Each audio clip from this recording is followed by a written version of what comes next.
not going to hurt me in the long run because I still have this job. The only people you're going to end up hurting by working against me is the clients that we serve. So you're doing them an injustice by not working Hello, together. and welcome to the Finding the Unicorn in You podcast. I'm Dr. Jaime G. Raygoza, a life coach, psychologist, and your host. Join me on a journey to inspire and transform ordinary lives into something special. Here, we celebrate the unicorns, those who choose not to follow the ordinary conventional path, but rather chase after their dreams and choose the path less taken, making them truly unique. Together, we'll explore powerful life coaching techniques and hear from special guests who embody the spirit of unicorns in their own way. What are we waiting for? Let's get started. Hello, everyone, and welcome to another episode of Finding the Unicorn in You. Today, we have a CEO, lead consultant, and MSW who is a third-time award-winning workforce development professional and macro-focused social worker.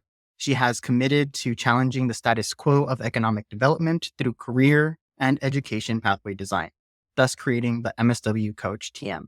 We'll have her talk more about this, so without further ado, welcome, Marthea Pitts. Thank you. I am so happy to be here. I binge watched your podcast episodes on you, and I am excited. I was super excited when I read your bio and that you have a social work background. So thank you for having me. I'm really excited about you. So why don't you tell us a little bit about what really inspired your business and what got you started with all of this? Sure. So as a career coach, I first have to introduce myself because I teach all of my career coaching clients the importance of marketing yourself. So my name is Marthea Pitts. I am a 3-time award-winning workforce development career counselor and macro social worker. What does macro mean? Because usually people don't know that other side of the profession. Macro means that I am committed to doing large-scale change-making work, be it on the state level, the national level, or the international level. I specifically work directly with political leaders, key decision makers in higher education in the K-12 space to really help them bridge the gap between academics and the workforce. And a large part of all of the interest in doing this level of work, specifically around helping those key stakeholder groups design career pathway opportunities, be it through policy, collective impact approaches, or dedication of funding allocation.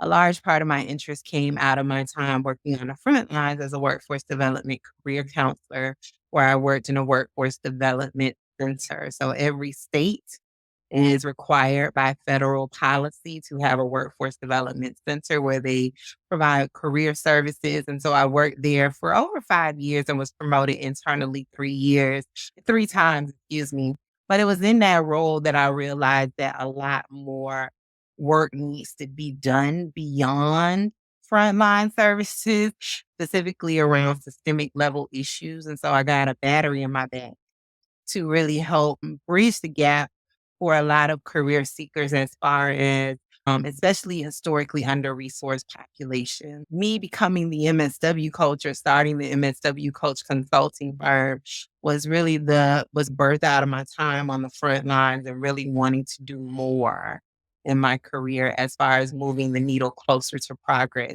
What my work looks like now is that I work with individuals in higher education institutions and really helping students, career seekers, people who are nearing retirement, all of the above, key decision makers, really helping them understand how to translate their experiences to get the jobs that they want and need to really achieve lifelong self-sufficiency. Because there are a lot of people out in the workforce who are truly struggling.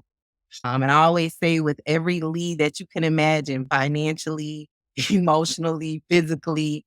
So I really am helping people achieve what they want to achieve, because not everyone wants a 6-figure plus job. A lot of people just want a job that pays well, where they feel safe and supported. So that's what I do. That's amazing. And I really like that you are doing something so unique and it's very needed. I know being in the front line as well, I've noticed that there's a lot of disparities and there's no equality in how education and even job skill training is conducted across different cities, different states, different regions. And not everybody has a fair chance. Like I know I grew up in LA County, not in a small suburb where majority of our classmates did not actually graduate from high school. They dropped out because they got pregnant. They got dropped out because they were told that they were not smart enough. Me, myself included, I was told that I was never going to succumb to anything other than just being a McDonald's worker. And that was okay for me. And they said that don't expect anything higher because of that's just how your family was raised you to be. So I love that you are really focusing on the demographics that to help people really train them in skills that they may have not learned otherwise. And it's a very important thing that you're doing right now. Thank you. I appreciate that. And I was making facial expressions. I know it's recorded video wise, but to hear that someone was telling you that, ugh, it just makes my skin crawl. Oh yeah. But alcohol is another indicator that the work that I do really truly is needed because research shows. Also, I'm a current PhD candidate at the Florida A&M University. Also, research shows that conversations about careers are supposed to start in middle. I really want to get into more of those spaces to counteract the silent and loud messaging that students are receiving very early on in their lives and their education careers, because it really does put a limitation on their potential when it comes to careers that what I've noticed working with adults that a lot of people never get from under, right? They never can overcome those early negative messages that they've gotten or the inadequate information. There's a lot of incorrect career information that floods the streets, but I always say, By you starting earlier, it does thus learns like hopelessness, the self-hopelessness that a lot of people tend to learn from their parents sometimes because they were taught that you're not going to get anywhere. We're going to stay in that same cycle. We're going to stay in the same city. I wasn't able to get a degree. We want you to get that, but don't get your hopes up too high because we don't want you to get disappointed. And that whole idea of you can do anything you want to as long as you dream of it sometimes seems very unattainable because of the surroundings that we have. So what struggles have you had going into that early on and talking to the students? Do you feel that they're receptive to that or do you feel like some of them kind of resist? typically right now, some of my most recent experiences are with those in college and post graduation from college. It's hard for people to unlearn the longer they've been in the workforce. That's what I'm realizing. I was like, oh wow, this is feeling like intervention work. Why I stopped working on the front lines. I want to do prevention focused work. It's really hard for people to release like what they've been told since very early ages. And so what I see is it's hard for them to unlearn. It's hard for them to do something new. That's why a lot of my conversation to older adult students is that it's not commonplace for people to say, I have a career coach, and for them to hear that. But little do a lot of people realize a lot of the people that you hold in high regard career wise, they had career coaches. Right? They had a coach that helped them get those high ranking senior executive level leadership C-suite positions. You just don't know that. When I am talking to people, I'm educating them about the importance of really investing time into your career over and beyond just the degree. Because once you get in the workforce, you don't get a job just off of GP because you have general principle because you have a degree. You have to be able to market yourself. You have to be able to have a resume that speaks value. You have to be able to sell yourself in an interview. And then you still need to know how to navigate and strategically make wise career decisions in your career in order to progress to the next position. So you're not stuck just where you are until retirement or until you exit the workforce. So I would say right now, the biggest challenge that I see is really people unlearning the negative things that they've learned, even when they know they have never worked for. Yeah, that's where I am. Yeah, that's a big struggle. And that's something that I have to undo as well, not only for myself when I was trying to get through, but there's very strong imposter syndrome that goes through every single step. No matter how high I get in the ladder, every single time I'm like, do I deserve this position? Like, when are they going to find out I'm a fraud? And you really have to undo all of that learning and really talk to yourself and seek mentors. Like, I've had life coaches, I've had career coaches, I've had a lot of people in my pocket that have helped me where I'm at today, I have not done it alone. So for listeners, what she's saying is true. Just because people don't talk about it doesn't mean that it doesn't occur in the background. Yeah, that's so true. I would tell the people who follow my work on social media, it's just like, I am the sum of all of the coaching I invested in because I knew I was not going to stay in my entry level job.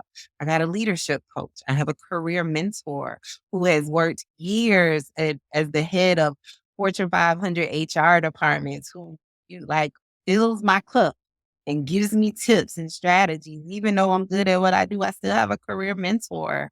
Yeah, so you have to invest in those things. And the whole reason I got a leadership coach right before the pandemic was because I was working with a principal investigator over a researcher position that I had. And she shared, like, casually, just in passing, we weren't talking about it.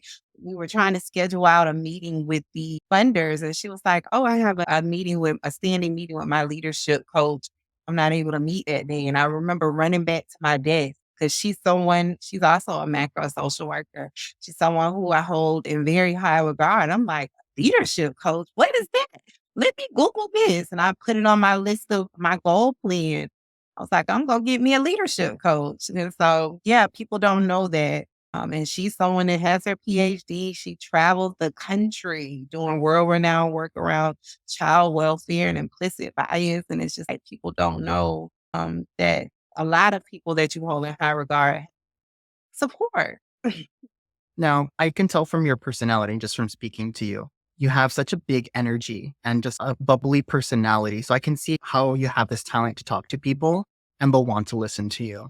So when did you notice that you have this ability, this kind of magic of you, of being able to just share what you have and do it for your business? Oh, okay. So the Marthea you see now in my business is not the Marthea I was in 2020 when I released it. When I launched it, I've had business coaches, multiple business coaches, but it's still me, right? I always say the version that people see of me now is what the people close to me get. I've always been this way. I know that my natural gift is that of an encourager. So what it's looked like for people close to me is where I go on 30 minutes conversations. I was going to call it a rant. It probably is a rant about where people are, what they should be doing, their gifts and talents that they don't acknowledge or downplay because a lot of people downplay their greatness. And so it's very raw and uncut. It's Marthea. And so talking fast forward to me starting the MSW coach when I first jumped on the scene, I was really in the midst of a paradigm shift of wanting to show up more authentically me in every aspect. 2020, it was the pandemic, the murder of George Floyd. I started my business. I also started my PhD program. And I remember thinking like, I don't want to enter this next chapter of my life like I show up in my jobs, where it's very performative based, where I wear a mask and code switching all day. So I want to be who I am when I'm outside of work, right? It's really with the help of one of my most recent business coaches. And she's like, Marthea, you have to tell the people the way you like how you talking now. That's how you need to talk to the people. I'm like, oh no, I can't do that. That's not the professional. I call myself my alter ego when I'm in work mode is Miss Pitt. I was like, that's not Miss Pitt. Can't do that. But she was like, that's what works for you. That's what works for your people. And then it actually took a few of my current career coaching clients to say, I was like, I'm really working on like being, has soft feel good words because I'm not a clinical social worker. So I don't know. And they were like, Marthea, we like you the way you are. That's why we chose to work with you because you are so passionate about it. So I say all that to like the version of me now took the last 3 years for me to publicly show. But the people close to me have been getting that since I've been an adult. That's amazing. And it's what you have right now. I wish I could bottle it up and then just share it with other people because that's a lesson that is so hard to learn. And that's one of the things that I tell people that I work with is you have to be yourself because people being intuitively know when someone's being genuine or when they're trying to put a front. And a lot of us get so consumed in the whole professionalism and we need to act a certain way. We need to talk a certain way. I'm not allowed to communicate certain things with you because it may make me weak. It may be too personal. You don't make work and life, work and life. But there's certain things that do bleed in together. There's more of a gray area than we think. And the more we authentically come up and just show who we are, of course, don't be like cussing left and right. Don't be like being inappropriate at work. Still be respectful, but there's a happy medium where you can still authentically be you in and out of work to a certain extent. Yeah, I agree. And also it leads to less burnout because you are not constantly living between two worlds. And yeah, my coworkers love it. I am me because my passion, I lead with my passion. I really truly do work that I enjoy. And this is some coming from a call center background. I didn't always have degrees. So I really truly enjoy getting up in the morning and doing my work because I'm so passionate about it because I understand personally and professionally, but more so personally, how one good quality, good paying job, that's how the federal government refers to it, really truly can change someone's life and the lives of their family members. And so I'm all for it. I love that. And my next question for you, I have two questions. I'll start with a myth and then I'll start with my next question. So since you're a career coach, one of the myths is that you have to stay with a job for several years and then just work your way up until you earn it. And a lot of people think that just by staying long-term in one position, you will automatically qualify and deserve a raise amongst newer people. And then they get upset when they see a person that just started a year ago get promoted over them when they've been here for 15 years. So what are your thoughts on that myth that has been shared through generations? Yeah, most definitely. I would say that is outdated. And it most definitely is a myth, especially now in this time. Yeah, I'm sure it was true for some in different generations, but now it's outdated. And I'm a storyteller. That's just naturally who I am. So a little story. I used to job hop in my call center days before getting my degree.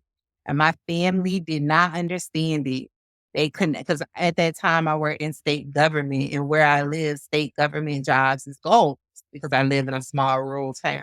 And so I would change jobs literally like every couple of years, if not 1 year, a few jobs. Because the state governmental system that I work within really encouraged you to go from department to department to have resume of experience. But my family didn't understand it. And so now fast forward, that was what, 15, 16 years ago, fast forward to now, job hopping is a career strategy. You do that to make more money because as you said, if you stay in one job, what are you living for at that point? You're living for maybe a 3% cost of living adjustment or raise every few years, like in the state governmental system, is every few years, depending on who the governor is. It's not even a consistent thing.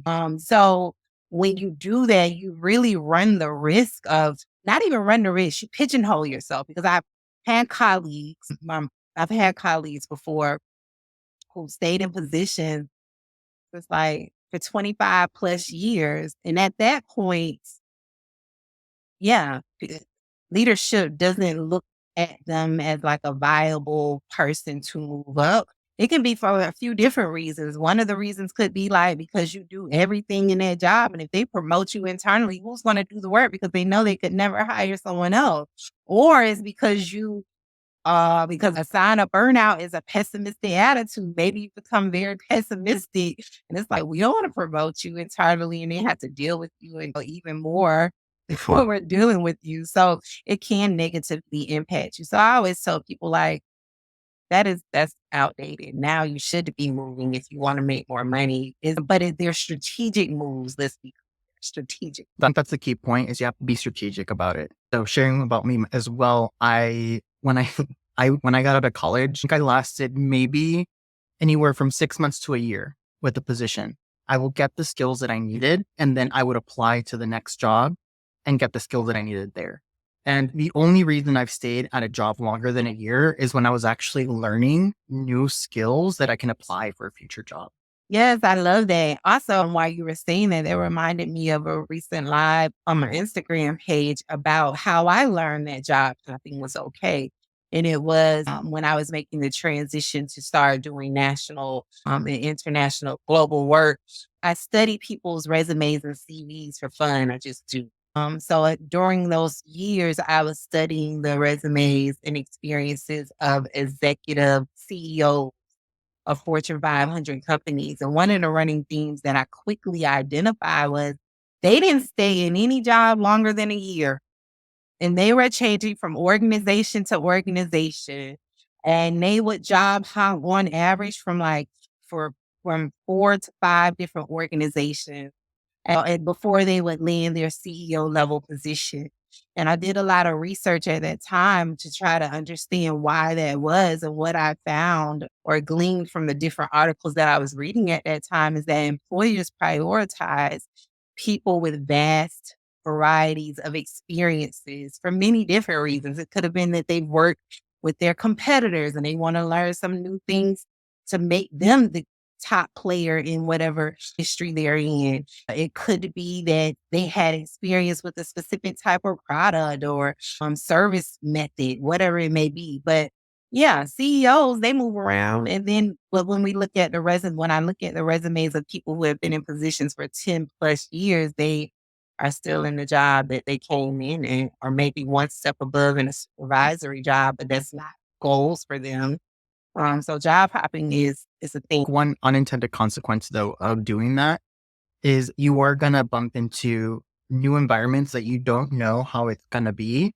And there might be some resentments for people, like I said, who have been there for years and you got their promotion and you come in. So what advice do you have for those, like how to handle those peer pressures and those tensions inside the new office?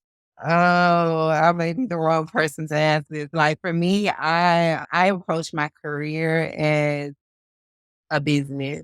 So because the organizations you work with are run like businesses, even if they're social service, nonprofits, whoever may be listening to this. So for me, I am very, and this is something I learned back in my call center days when I would see people get their brown box on a Friday at 4 p.m. after working the whole week. I am very intentional about understanding that this is a business.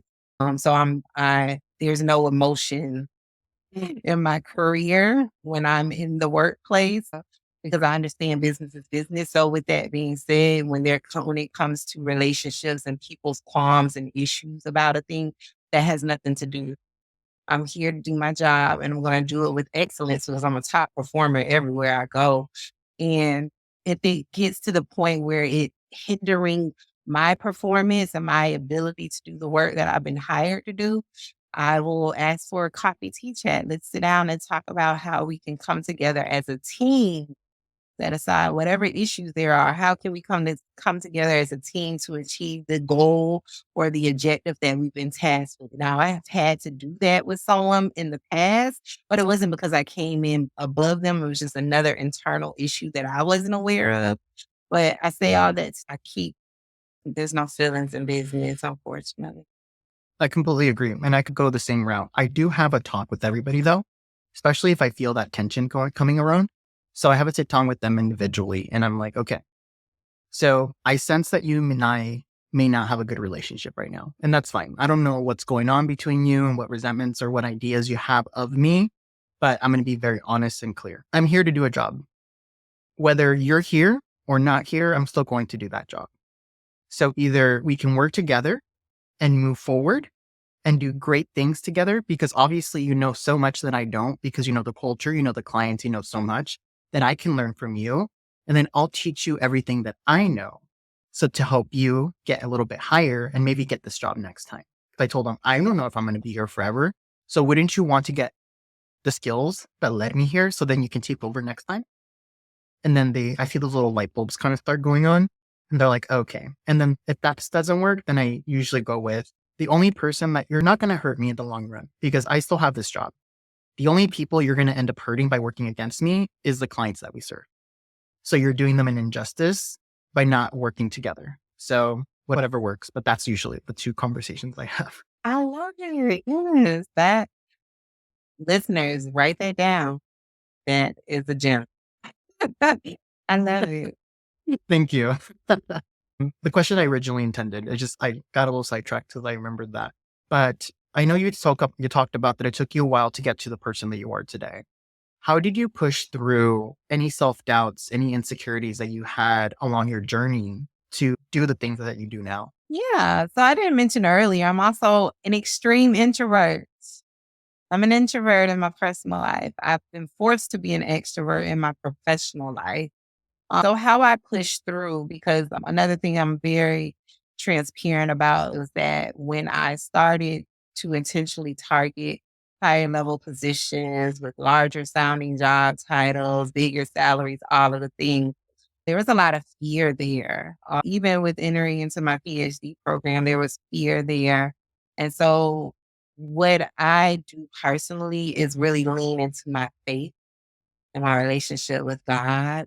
One of the things that I learned from the same executive director that I mentioned earlier, one day this was after I worked in that position, and I requested a coffee tea chat with her because she had done a lot of things that I wanted to do in my career, and I was like, how do you push past fear? And this is like the year before I was getting ready to apply to the doc program and do all of the things. And she was like, I listen to sermons every morning. So I wrote that down in my career journal. I'm going to listen. I want to listen to a sermon in the morning.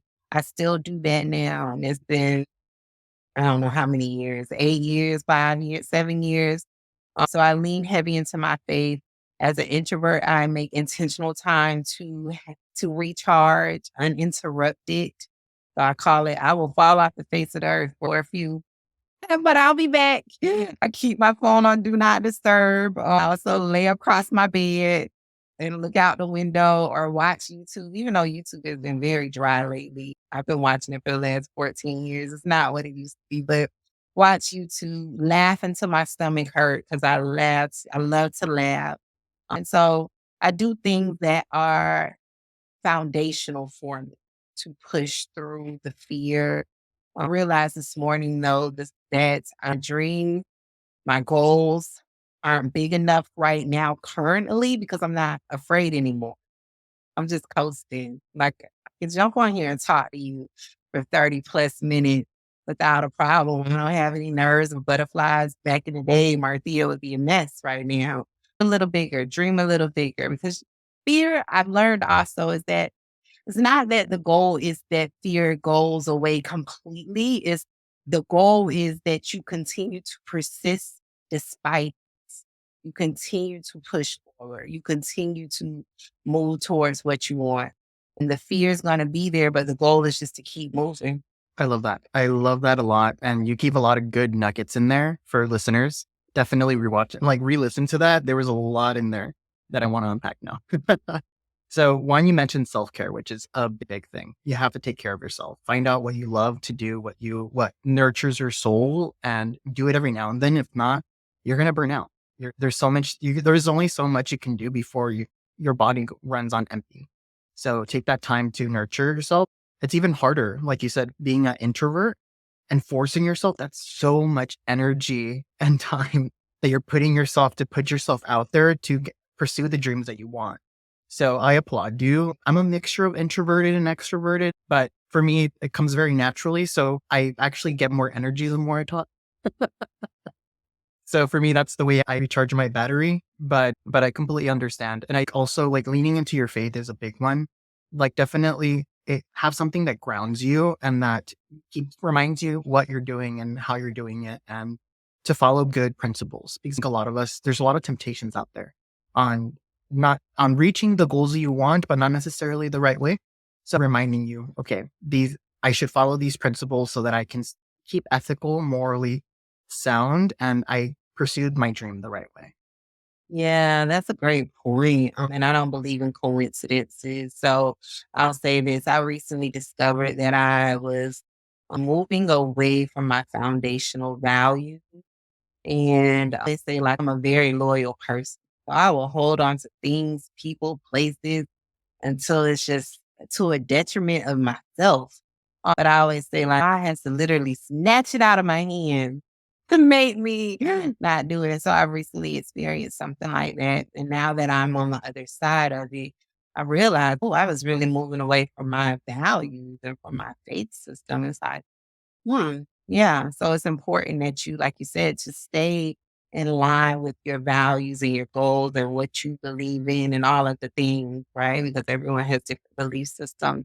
But I love that. Thank you for saying. Of course. And thank you for reminding us. Sometimes it's easy for us to go day to day and not remember why we're doing things. We go in life without purpose. So that's one way to easy to get lost. You have to consistently remind yourselves, why am I doing this? Why am I at this job? Like, why am I pursuing this goal? And try to really go with the feeling of it. I think sometimes we get so motivated with the external factors like the money, the networks, the position, the titles, but that's not going to bring us happiness and purpose. What's going to bring us purpose is what's going to really nurture our inside and how are we going to help others with the talents that we have. Yeah, that was exactly what it is, external thing.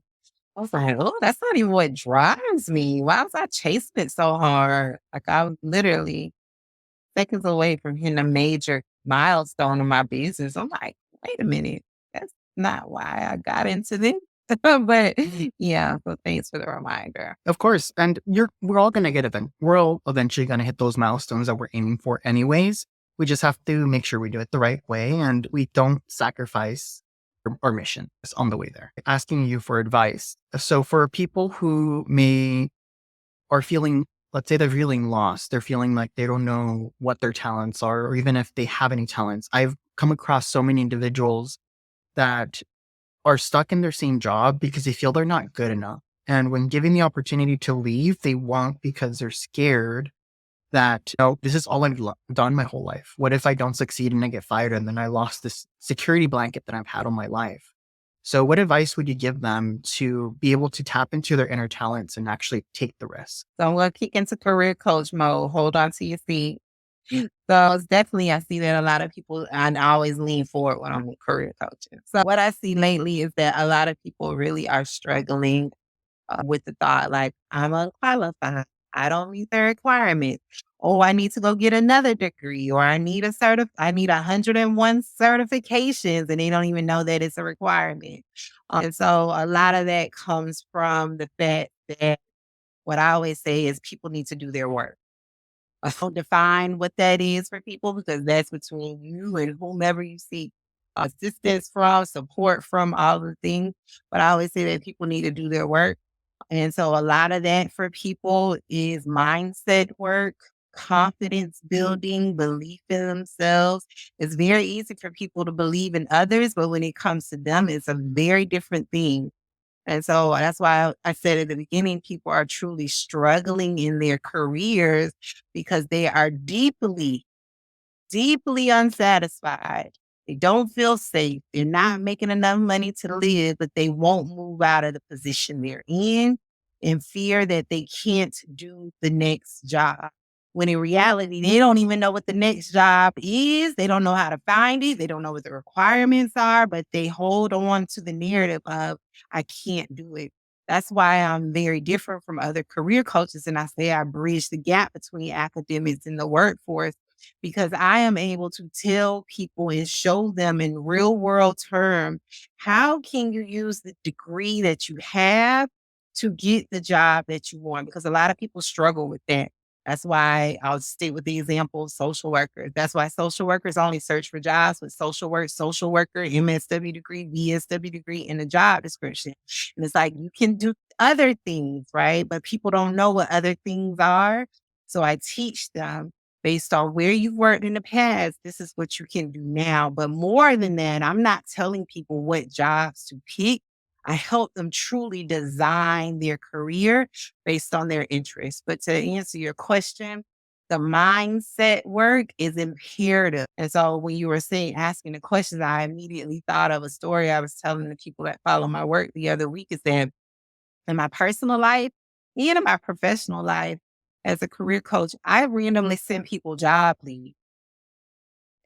And the number of job leads I send to people that I know they are matching because I'm a job searching and job matching expert. Like I've done this in my professional life where I help people land 6-figure plus jobs off of my job matching. They won't apply. They'll say, "Oh, all I need to know is job titles, and I need to know how need a job to apply to." But then when I send them the job, they don't apply to the job. They'll sit on it for exactly 3 months, 3 months, and then they'll come back and be like, "Marthea, do you have any more jobs?" No, when I sent you the job, you didn't apply. They were like, "Well, I'm ready now," but it's that whole confidence. So you can give the jobs to people, but if they haven't done their work, they're not going to hit apply. So my encouragement is go, if you are connected to nature, this is what I said on my live the other day, go take you some nature walk. If faith is your thing, go listen to a sermon, read a book, listen to a podcast, start doing your work. And these are all strategies that I use in my own pivot to higher level positions. I read a lot. I went to a lot of free workshops and webinars. I listened to podcasts. I listened to other people's experiences. And it took years for me to make the pivot and be like, "Oh, yeah, I can do the thing." So my encouragement is do your work and be honest about what your work is. Because a lot of people choose the surface level things that they can just like name off. "Oh, I just need a license. I need certification." No, you need some deeper work. Deeper. Exactly. And I always like to throw the words that they tell me against them as well, just to prove a point. One of the things I always hear people complain is my supervisor, I don't know how they got hired. They know nothing about the job. They don't have the skill set. They don't have anything. I was like, okay, then why didn't you go for it? Like, why don't you apply for a job equal to that? If they were hired and they don't have the skill set, why wouldn't you? It's all about the confidence, putting yourself out there, and it's a numbers game. So as long as you keep putting yourself out there, something's going to stick.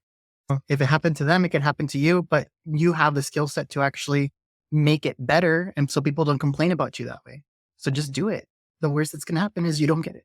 Exactly. That's a great point. Another thing that I always say is that, and I noticed this with my career coaching clients, I love analogy for the listeners. So people love to go off in the weeds. They'll go off in the weeds and walk around and look at the trees and do all of the things that I didn't teach them. They'll come back and like, "Oh, I used Chat GPT on my resume." I didn't teach you that. Or they'll come back and be like, "Oh, I did some networking. Did you do your job searching this week?" No, like and it's because I really truly am on a mission. I didn't like specify this earlier. I only work with like change makers, people who are committed to doing large scale change making work, regardless of your professional industry type. I want to work with anybody that's wanting to do change making work. So a lot of that, when they meet me, I always say, you're going to experience a paradigm shift working with. I want to challenge everything you thought you knew about getting a job. And so when I start showing them how they're qualified to do these positions and the salaries attached to them and is doing work that they've always wanted to do, it is too much for the mind. I really believe that. And so it takes them on average 3 to 4 months to work on them, for me to work with them on the mindset piece and the building of the confidence before they're able to even start working on the resume to prepare to hit apply on a job application. So mindset is a huge thing. And if you don't have that tackled and under wraps, it will sabotage your job search.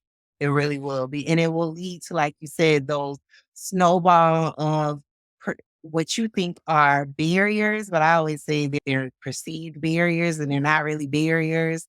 I need another degree. I need another certification. I'm like, no, you can just hit apply now. Oh, no, I need to network. I need to volunteer. You need a full-time job. You don't have time. You need money. You don't need to volunteer.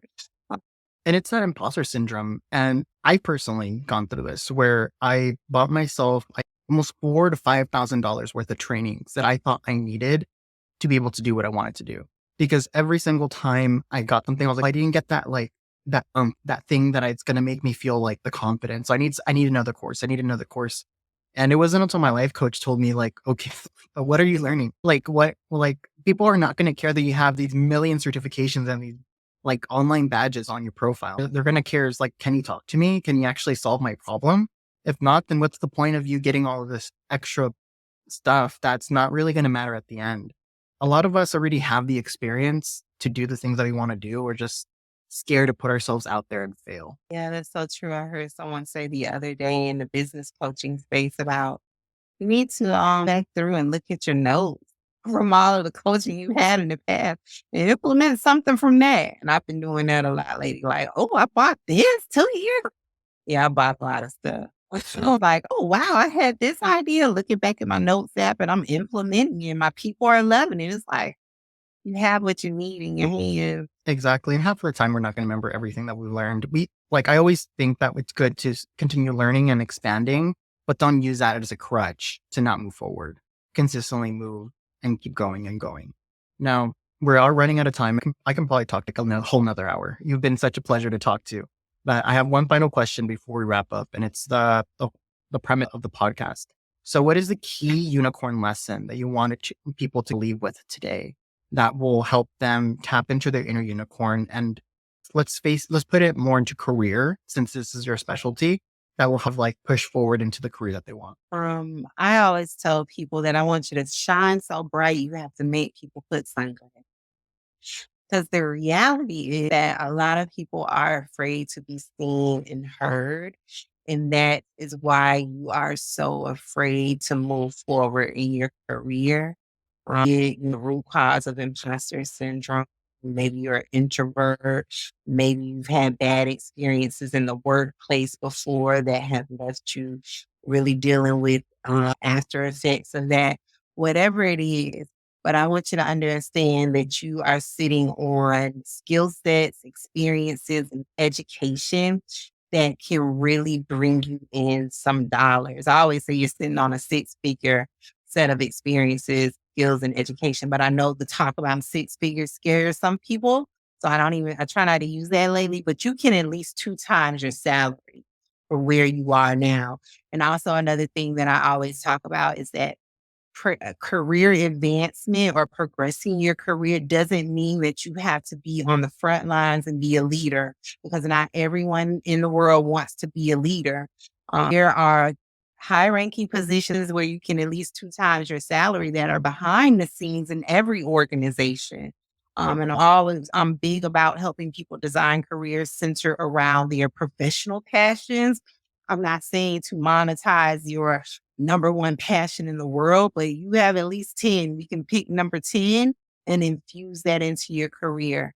I say all that to say, really truly get comfortable with using your voice, with being seen, and understand that there are roles and positions out there that can blend what you love and you can get paid well for it. Shine bright. Shine bright. I like that. You should definitely put that on a shirt. Shine bright, so people need to wear glasses. So Yeah. I like sunglasses emoji. Really like that. Well, this has been a pleasure, Marthea, and I loved talking to you. You have so much wisdom beyond your years. You definitely have a lot to share, and would love to have you on here again. So for listeners that want to follow you or even hire you, how can they do so online? Yeah, so I always tell people my home base is Instagram. I'm there at the_MSW coach. Website is macro and paid, MACROAND as in David, PAID, paid like dollars.com.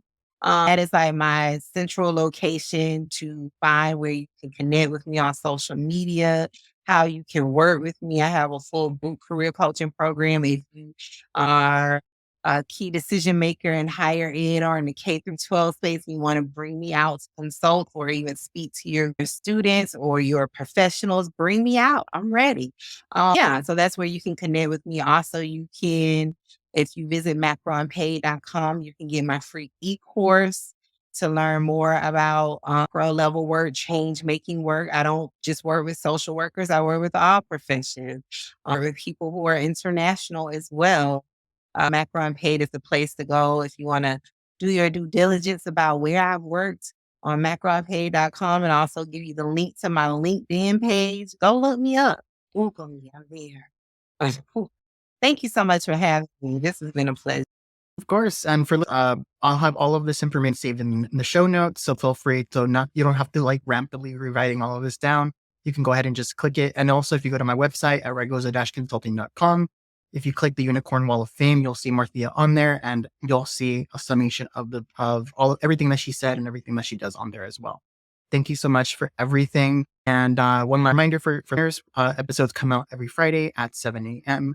And don't forget to leave us a 5-star review. Thank you so much. And until Thank you for listening to the Finding the Unicorn in You podcast. I truly appreciate you listening, and I hope you enjoyed this episode and gained valuable insights. If you like what you heard, please subscribe to our podcast and leave us a review on your favorite platform. Keep listening, keep learning, and keep growing. Until next time, this is Dr. Jaime G. Raygoza signing off.